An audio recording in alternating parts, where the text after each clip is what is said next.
The truck in this video looks like it is cruising down a desert highway powered by a revolutionary hydrogen engine. It is not. There is no engine running at all. The company towed it to the top of a shallow hill, let go, and filmed it rolling down under gravity, then framed the shot so the road looked flat. That truck was the centerpiece of a company that, at its peak, was worth $34 billion, more than Ford Motor Company, despite never having sold a single vehicle or earned a single dollar of revenue. Its name was Nikola, and the rolling truck was not an accident. It was the entire business model in one shot. Before this is over, you are going to see how a company with no product, no revenue, and no working technology convinced Wall Street it was worth more than a 100-year-old automaker. You are going to see the parts Nikola claimed it engineered in-house, which were actually bought from other companies with the logos taped over.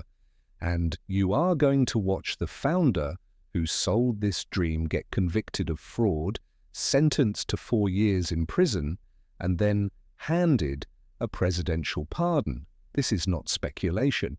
Trevor Milton was tried in federal court and found guilty on 3 counts. That part is a matter of record.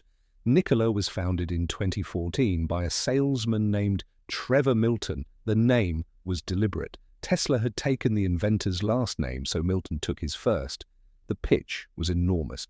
Long-haul trucking is one of the dirtiest industries on Earth, and Nikola was going to fix it with hydrogen fuel cell semis that could haul 80,000 pounds, refuel in 15 minutes, and run 1,000 miles with nothing but water vapor coming out of the tailpipe. It is a genuinely good idea. Battery trucks are heavy and slow to charge. Hydrogen, in theory, solves both. The problem is that hydrogen trucking is brutally hard. You have to build the truck, the fuel cell, and an entire national network of hydrogen stations from scratch, and produce the hydrogen cheaply, which almost nobody on Earth can do. Nikola told investors it had all of this nearly figured out. In June 2020, Nikola went public through a SPAC, a shortcut that let it skip much of the scrutiny of a normal stock offering. The stock exploded. Within days, the company was worth $34 billion, briefly more than Ford. Remember the numbers. 0 trucks sold, 0 revenue. The entire valuation was the story. So what had Nikola actually built? Far less than it claimed. The famous Nikola 1 Semi, unveiled in 2016 at a glittering event where Milton called it fully functional, did not have a working fuel cell, a motor, or even gears. Milton told the audience the truck was real. It was a shell. Internally, employees knew it could not move under its own power. So when Nikola needed footage of the truck in motion for a promotion, they did not drive it. They towed it to a hilltop, rolled it down, and titled the video Nikola 1 in Motion. The deception went deeper than one truck. Nikola claimed it produced hydrogen at a fraction of the market cost. It did not produce hydrogen at all. Milton showed off an inverter he said Nikola had designed and built in-house, with the company logo stamped on it. It had been bought from a third party.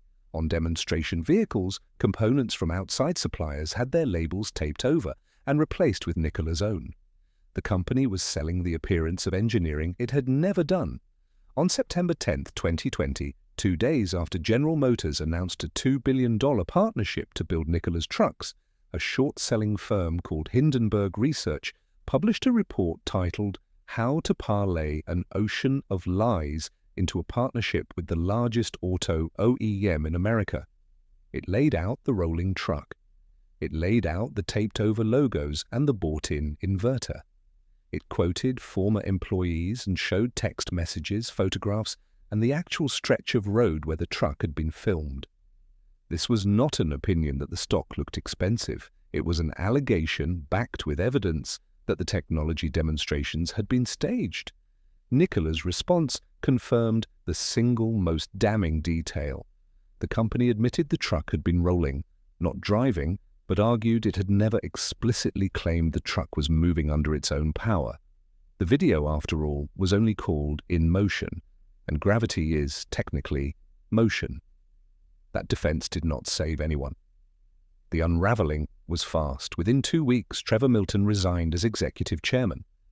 The General Motors deal, the crown jewel that had seemed to validate the entire company, was quietly renegotiated down to almost nothing, and the Nikola Badger pickup it was meant to build was cancelled outright.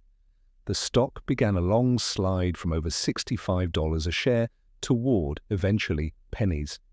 In July 2021, federal prosecutors charged Milton with securities fraud and wire fraud, accusing him of lying to investors about nearly every part of the business. In October 2022, a jury convicted him on 3 counts. In December 2023, he was sentenced to 4 years in prison and ordered to pay millions. The company tried to survive without him. It even began building real trucks, the battery electric and hydrogen-powered tray. But it was burning cash it did not have, hit by recalls that included battery fires and selling only a trickle of vehicles into a market that was not ready for them. On February 19, 2025, Nikola filed for Chapter 11 bankruptcy. Weeks later, in a final twist, President Trump pardoned Trevor Milton, erasing the sentence, though not the underlying facts. It is easy to call Nikola a simple scam and move on, but that misses the real engineering lesson, and it is a subtle one. Nikola's fatal move was not lying about a finished product. It was erasing the distance between a hard technology that had barely started and a hard technology that was nearly done, and then selling that gap to the public as if it were already closed. Hydrogen trucking is real engineering. It is also years and billions of dollars away. Milton took a company sitting at the very beginning of that road and presented it through staged demonstrations as if it were standing at the end. The rolling truck is the perfect metaphor for all of it, and not for the reason most people think. The truck did move. It went down the hill. From the outside, motion is motion, but there was nothing inside the truck making it happen. It was borrowing energy from gravity and presenting it as propulsion. That is exactly what the company did with its valuation. It borrowed momentum from a hype cycle, from a SPAC, from the glow of Tesla's name, and presented all of it as engineering. The instant you asked what was actually generating the forward motion, the answer was nothing. It was coasting downhill, and the structure that allowed this matters. A SPAC let a company with no revenue and no product reach ordinary public investors while skipping the hard questions a traditional offering would have forced. The demonstrations filled the silence where a working product was supposed to be. Strip away the staging, and what was left was a slide deck and a hill. So here is the lesson, and it reaches far beyond one truck company. When someone shows you a demo, ask the unglamorous question: what exactly is producing the result I am looking at right now? Is the truck driving, or is it rolling? Is the company earning, or is it only raising? Is the technology working, or is it being performed for the camera? Real engineering can survive that question. A staged demonstration cannot. Nikola was worth $34 billion for exactly as long as nobody walked over to the hill and looked. Nikola filmed a truck rolling downhill and called it a working product. A few years earlier, a startup in Silicon Valley did something even bolder. It ran a single drop of blood through a machine that did not work, showed the world results it had secretly produced on someone else's equipment, and reached a $9 billion valuation. Same trick, different industry. That story is already on the channel. The link is on screen.